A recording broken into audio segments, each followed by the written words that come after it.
being wrong becomes being harmful to the health, the wealth, and the security of our citizens. How long has this been going on? Well, your friends with the fancy persuasion don't admit that it's part of the scheme.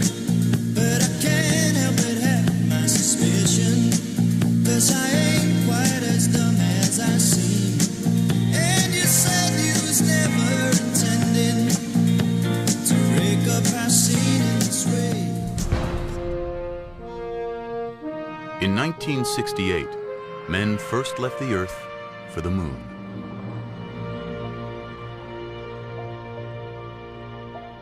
Millions of people watched their journey on television.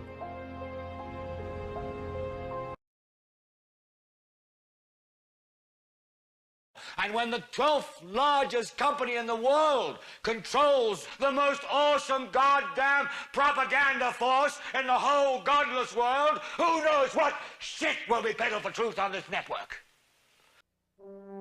With its Earthrise photograph and reading of Genesis, Apollo 8 has struck a universal chord, moving the human spirit all across the world. I think the high point of my space career was Apollo 8. I say that because we were the first 3 people to leave the Earth, to go to the moon, to see the moon, the far side, but also the first people to see the Earth as it really is. See the Earth as it really is, as it really is, as it really is.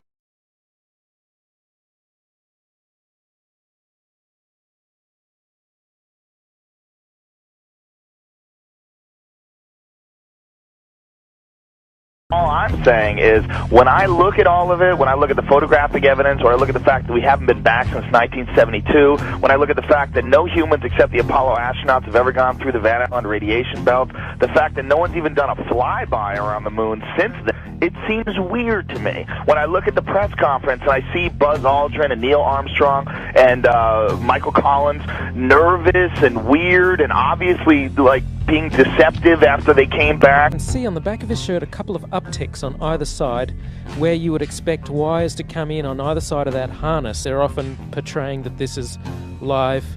Of course, these things are fully choreographed and edited in advance to make sure that there's nothing too obvious. Looks CGI to me. Gives away that this is a suspension in front of a blue screen hoax.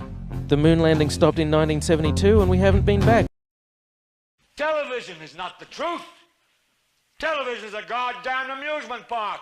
Television is a circus, a carnival, a traveling troupe of acrobats, storytellers, dancers, singers, jugglers, sideshow freaks, lion tamers, and football players. We're in the boredom-killing business. Everybody loves their Hollywood films, and we bitch and complain when special effects aren't up to par with what we like and what we want to be fooled by special effects. And when we can spot fakery, oh, we hate that shit. And think about how many movies people watch in a year. Now, why can't people figure out what NASA's doing? Their older work totally exposes them, especially since we've been so trained to spot fakery. Now let's look at these moon missions. We successfully landed on the moon 6 times. Look at that, Apollo 11, 12, 14, 15, 16, 17, from 69 to 72. I mean, we just went to the moon and back like if it was no big deal. We ran our little experiments and we just came back home.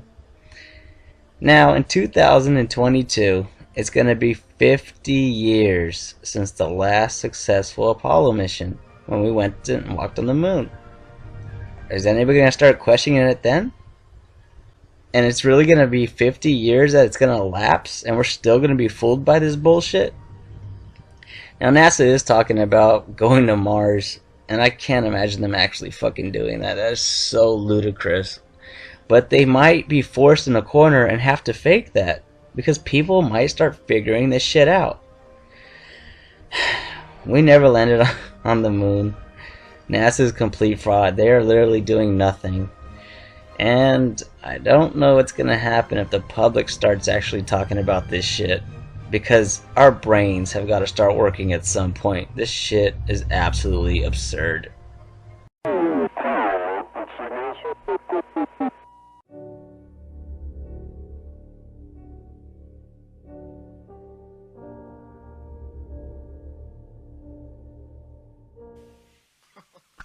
But man, you're never gonna get any truth from us. We'll tell you anything you want to hear. We lie like hell. We'll tell you any shit you want to hear.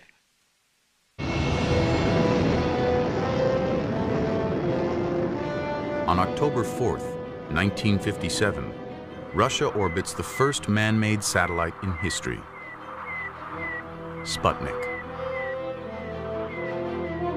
To many Americans, it's a shocking defeat, a Pearl Harbor in space.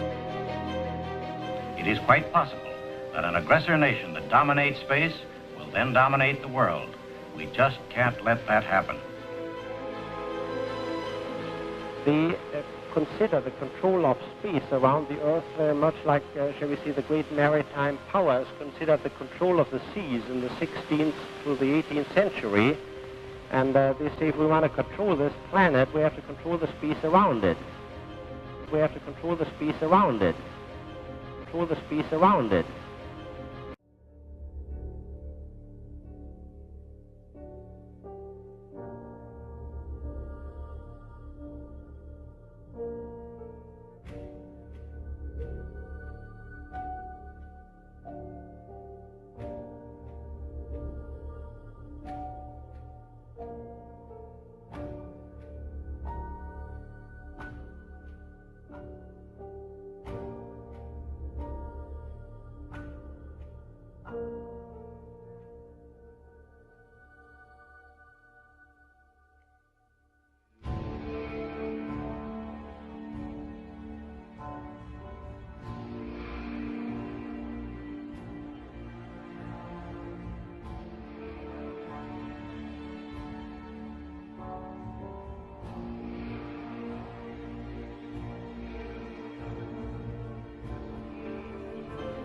Dr. Wernher von Braun is America's leading rocket scientist, a German engineer who created the V-2 rocket for Hitler in World War II. He now works for the U.S. Army. For years, von Braun has dreamed of exploring space. Thanks to the Russians, he'll get the chance. 9 months after Sputnik, President Eisenhower creates the National Aeronautics and Space Administration, NASA.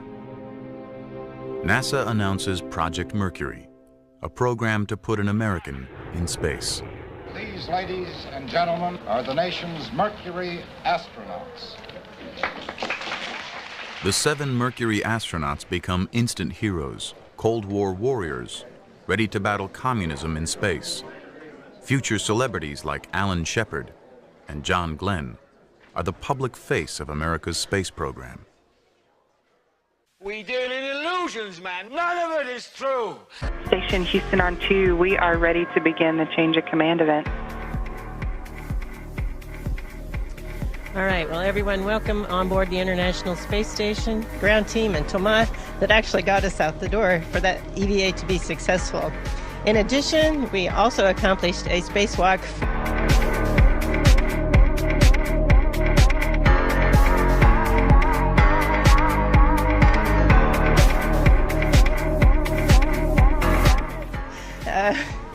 Getting a repair done on an external MDM. That MDM failed and we had it repaired within 3 days. Another amazing event by our teams.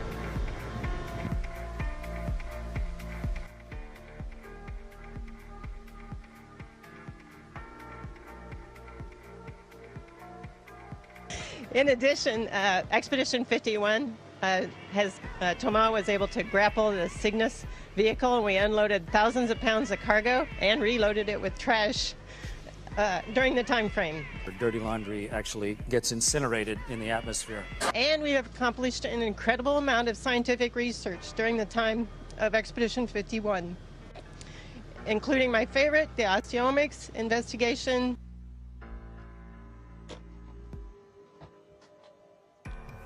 The European grip and grasp and Mars experiments,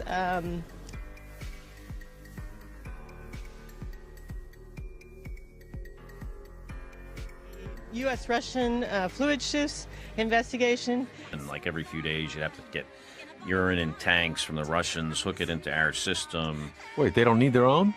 No, they actually throw theirs away. So it's been an incredible time frame for our scientific investigations as well.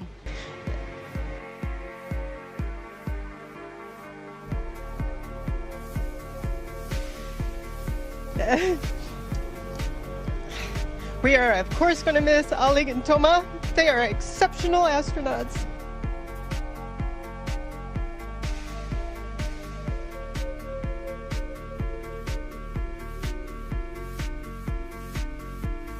They are exceptional astronauts in every sense of the word. But mostly, we're going to miss their sense of humor and camaraderie. And now, today, I hand over to Fyodor Yurchikhin, the only guy I've flown 3 times with. And so, welcome to your command for Expedition 52, Fyodor.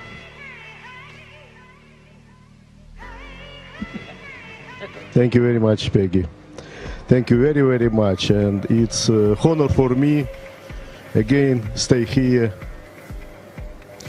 2 times honor for me. We continued our great program. The greatest, for me, it's the greatest program in the world.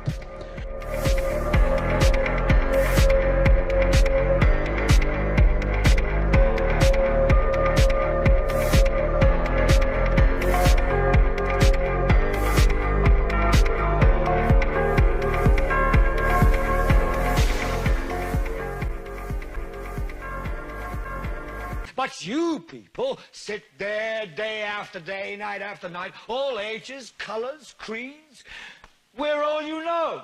You're beginning to believe the illusions we're spinning here. You're beginning to think that the tube is reality and that your own lives are unreal. You do whatever the tube tells you. You dress like the tube. You eat like the tube. You raise your children like the tube. You even think like the tube. This is mass madness, you maniacs. In God's name, you people are the real thing. We are the illusion.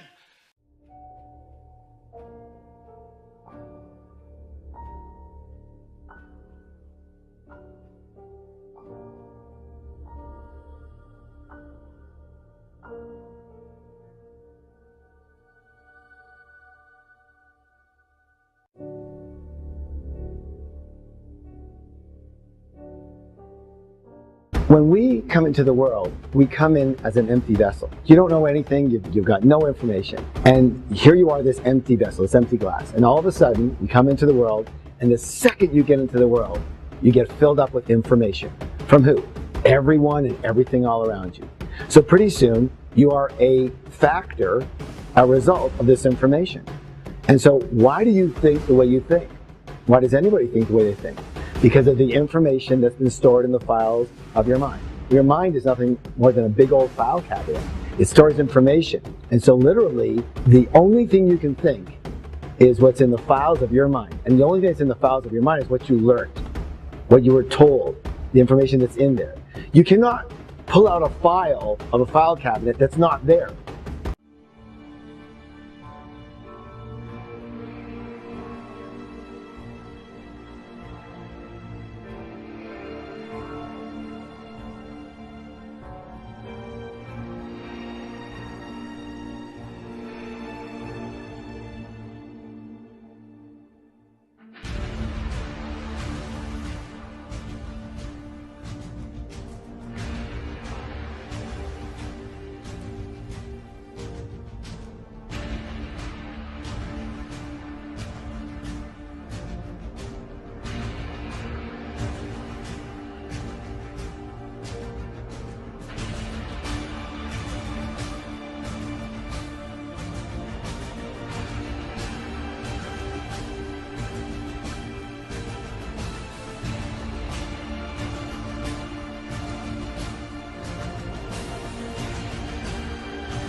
Many people are concerned about Antarctica's 24 hours of daylight. People on the ball Earth side are coming out saying the 24 hours of daylight debunks flat Earth. Now the people on the flat Earth side are sort of wondering how to respond to this, I believe.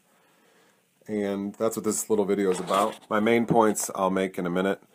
But first, let's look at Ushuaia in the southern tip of South America, using the ball Earth terms, using the word southern there. Ushuaia is the so-called southernmost city in the world. It's actually further from the equator, significantly further from the equator than where I live, just south of Ann Arbor.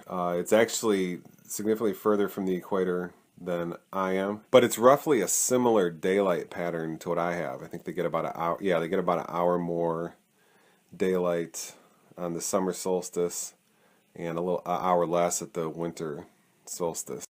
So the point here is that Antarctica is sort of like NASA. Purportedly, only a few people have access to that part of the world, just like only a few people have access to the information of NASA. When information is like that and it's not verifiable by you and it's only verifiable by a few people, it's by definition non-scientific information because it's not empirical.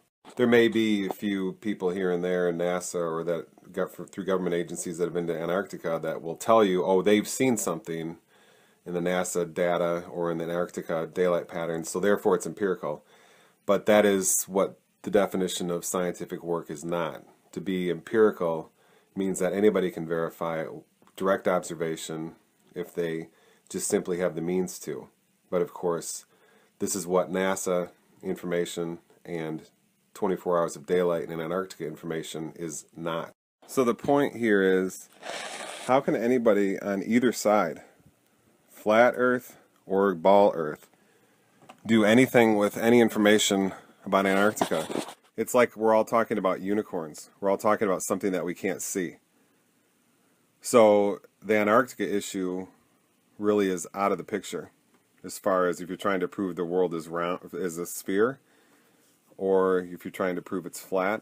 Ushuaia is really the last place any of us can verify daylight patterns, and those fit right in to the rest of the world.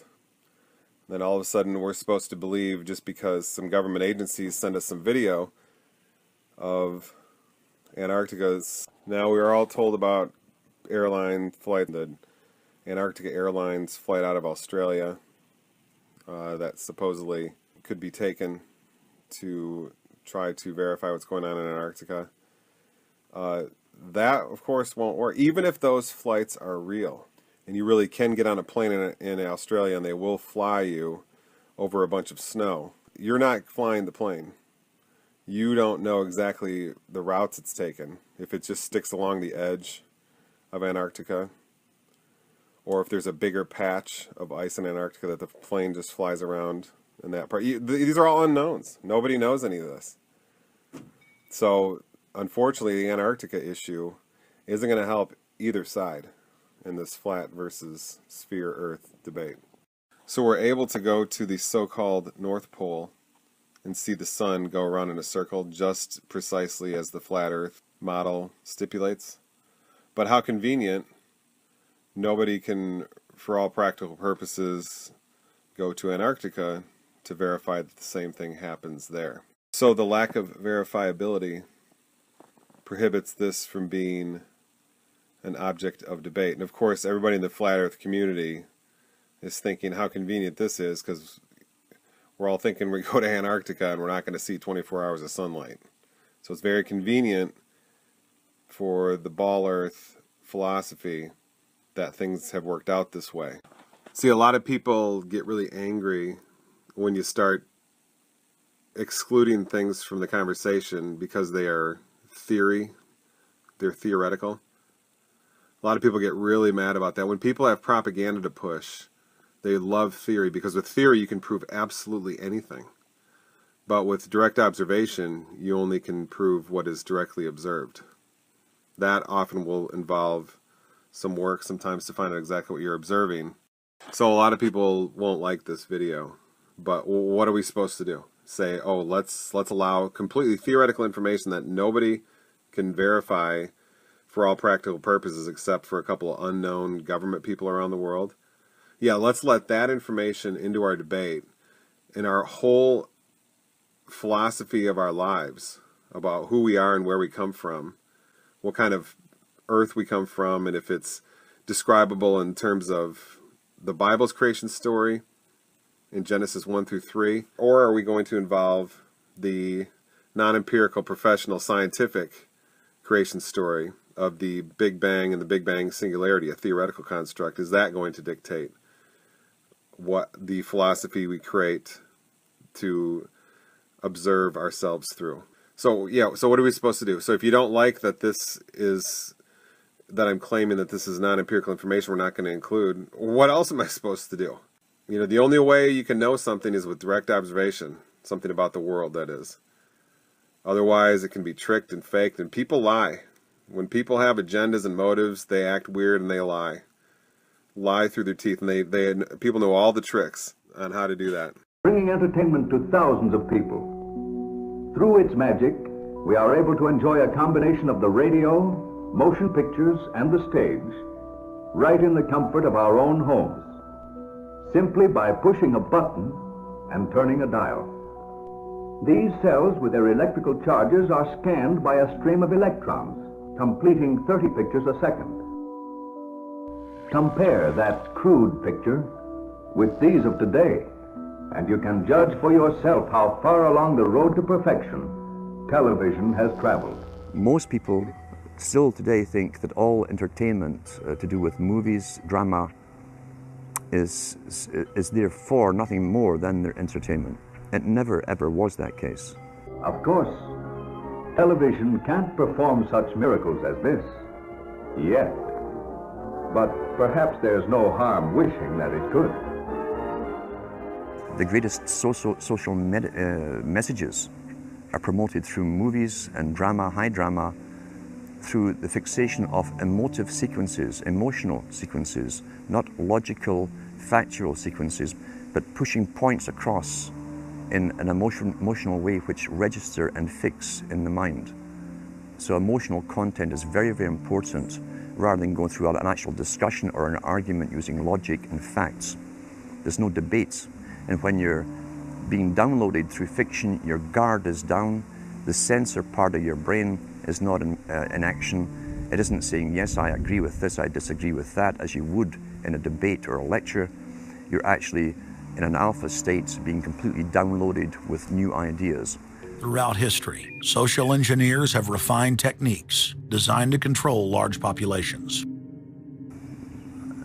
About 100 years ago, this big organization with many branches, they wanted to rule the world basically using Britain as a nucleus of a system, an embryo, which also was going to be joined with the US under the Anglo-American establishment, wrote about the kind of culture and the changes of culture over a 100-year period that they would actually design, implement, and bring in. And H.G. Wells talked about it too. He talked about arenas. He says arenas could be put up across the world for sports, for instance. Now at that time, sports was something that children, school children were into. Adults became adults and got onto adult things. So it was unimaginable at the time that people could actually believe that there was even a need for adult sports and entertainment, never mind having arenas built across the world. But he said we can do this, and foist basically a sports culture for the males. Using a tribal system, we're all tribal to an extent. That's why we even bother to vote for a tribal leader. This is well understood. That's why we're supplied with these leaders. And because the average man was to become more disengaged from his own destiny as the expert class arose, it was decided that the males would get their outlet basically, gradually becoming helpless as males through sports. Therefore they'd have a tribal team they could identify with, they could cheer them on as though they were winning. In their own personal lives, they were getting nowhere. They were getting disenfranchised in a sense as experts took over decision making for them in all kinds of fields. So this was psychology at use, planned before they even implemented the sports. When radio came along, of course, they used that to the maximum. Sports for the men, soaps basically for the women, and then in came television, as I say, with its alpha state, its hypnotic state. And sure enough, around the 1960s, really, 50s and 60s, it took off. It really took off. And men became glued on Saturday nights to the sports shows. A culture industry, which is called by its own the culture industry. The Soviet Union had a department called the culture industry. Their actors and directors were called the cultural leaders, because they would, like a computer, people are like computers, all you have to do is keep giving them new updates every so often, and you can change an entire country or a nation or a block of nations who are all getting the same upgrades at the same time along certain paths. Today we call it political correctness. Most people want to belong to their peer group. They want to be the same as everyone else when it comes to opinions. In fact, they judge their own personal sanity by bouncing ideas off their neighbors and friends who will answer back and agree on these same topics in kind. It doesn't matter if the topics or what you're given are facts or utter nonsense, as long as everyone agrees at the same time. You'll say, well, I'm sane, and your friends will all agree because they've had the same information given to them. But they've been programmed, and I'm sad because I know that it's hard for people like that to take an interest, a serious interest in world affairs, to take a serious interest in what their elected officials are doing.